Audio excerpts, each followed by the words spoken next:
époux Arnolfini. C'est une peinture qui date de 1434 et qui s'inscrit dans le genre de la Renaissance flamande.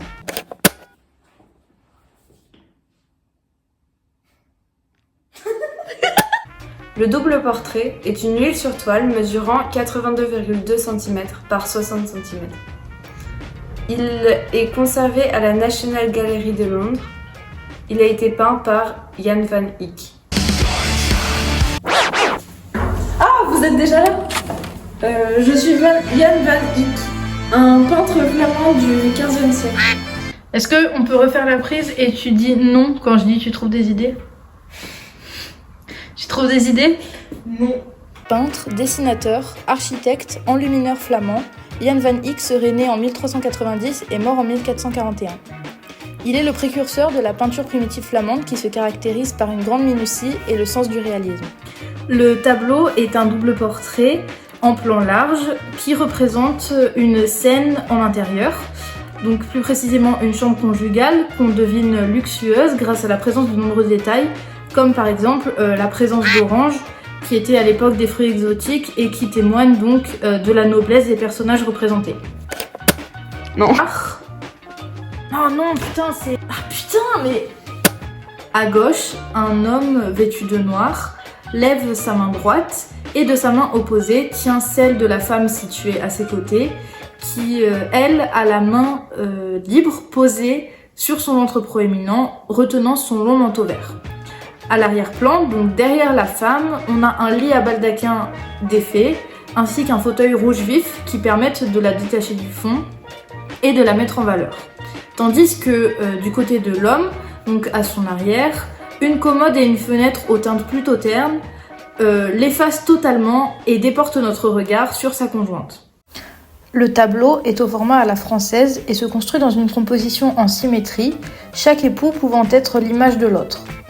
L'axe de symétrie verticale, qui traverse la peinture en son milieu, est suggéré par le lustre métallique, le miroir circulaire, les mains entrelacées et le chien, dessiné malgré les différents plans les uns au-dessus des autres.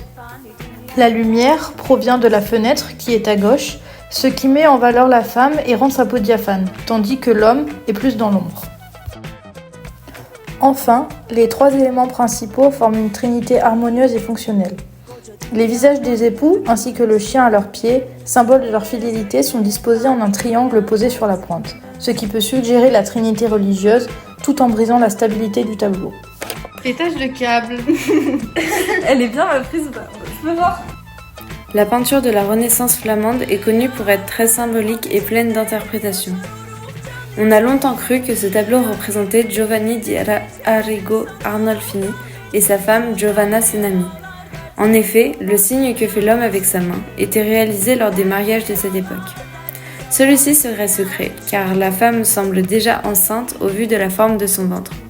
D'autres éléments, comme le lit rouge ou le fauteuil de même couleur, indiquent que la scène se déroulerait juste avant la nuit de noces des époux. Seulement, cette théorie tombe à l'eau, car ils se seraient mariés en 1447, soit 6 ans après ma mort.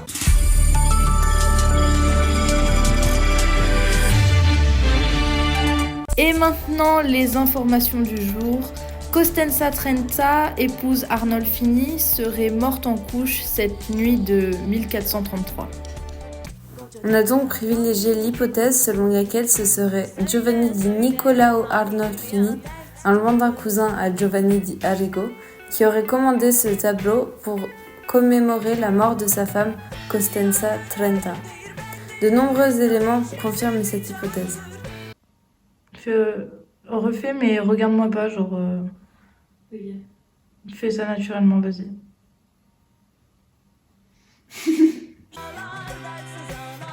D'abord, il y a une multitude de détails se référant à la mort.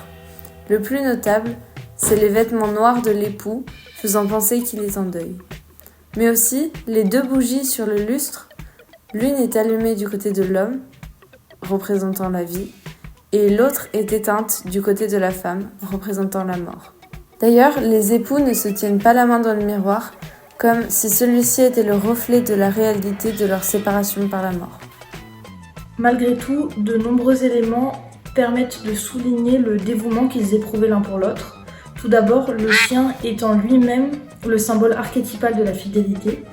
Et ensuite, si l'on peut interpréter le regard baissé de la femme comme une marque de soumission, on peut facilement conjecturer qu'il s'agit seulement du symbole de la fidélité qu'elle éprouve envers son mari. L'interprétation selon laquelle l'œuvre serait une peinture commémorative à l'occasion de la mort de Costenza Trenta est d'autant plus crédible que la femme attire ici toute l'attention du spectateur, d'une part à travers sa représentation idéalisée, et d'autre part grâce à la clarté de sa peau ainsi que son voile qui pourrait évoquer la Vierge.